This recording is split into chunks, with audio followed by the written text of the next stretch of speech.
I mean, come on, Ed, it's bullcrap. Don't get me wrong. I love the ladies. I mean, they rev my engine, but they don't belong in the newsroom. It is Anchor Man, not Anchor Lady, and that is a scientific fact. Uh-huh. I don't know what we're yelling about! You're with us, Ron. What do you think? It's terrible! She has beautiful eyes, and her hair smells like cinnamon! Mm-hmm. Loud noises!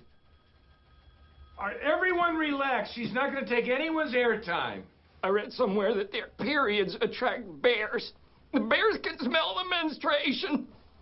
Well, that's just great. You hear that, Ed? Bears. Now you're putting the whole station in jeopardy.